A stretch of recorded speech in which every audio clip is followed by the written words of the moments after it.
مساء الخير، أهلا بيكم في الحلقة السابعة من ما تيجي أقولك سلسلة الدبلوم التربوي. معدلات نمو السكان.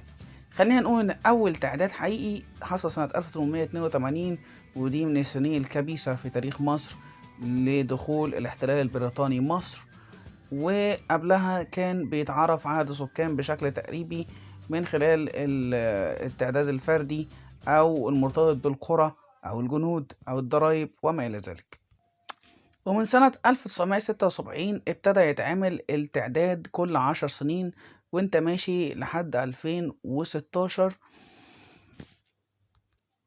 وعدد تضاعف من فوق 40 مليون نسمة لفوق 100 مليون نسمة.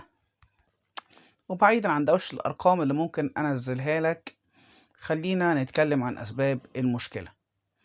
نقدر نقول إن من الأسباب انخفاض معدلات الوفيات وارتفاع معدلات المواليد، وده بسبب التقدم العلمي والتكنولوجي والطبي الكبير.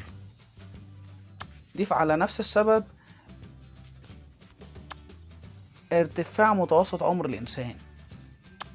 سبب تاني مرتبط بالقيم الاجتماعية زي الزواج المبكر، زواج القاصرات، إنجاب الذكور المفضل على إنجاب الإناث، والرغبة في الأرياف فلاحين وصعيد في إنجاب عزوة، عايز يخلف 7 8 10 عيال ويبقوا ذكور أكتر زي ما احنا قلنا.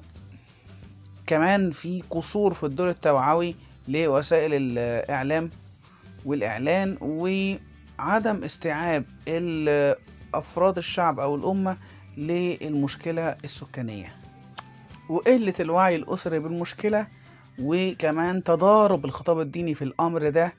ويعني أغلب العلماء على أن تنظيم النسل حلال لكن تحديد النسل حرام، وفي خطاب ديني جديد يفترض أن يكون أكثر توعية لأفراد الأمة. وده كان له آثار، منها الآثار الاقتصادية المرتبطة بقلة فرص العمل من بداية القرن 21 ومحدودية الهجرة والضغط على الأرض الزراعية وانتقاصها بشكل كبير، والهجرة من الريف للحضر، كمان قلة الإنتاج مقابل زيادة الاستهلاك، وبالتالي خلل في نظام المدفوعات لأننا بنستورد أكتر ما بننتج وبنستهلك أكتر ما بننتج. كنتم مع مصطفى حسين.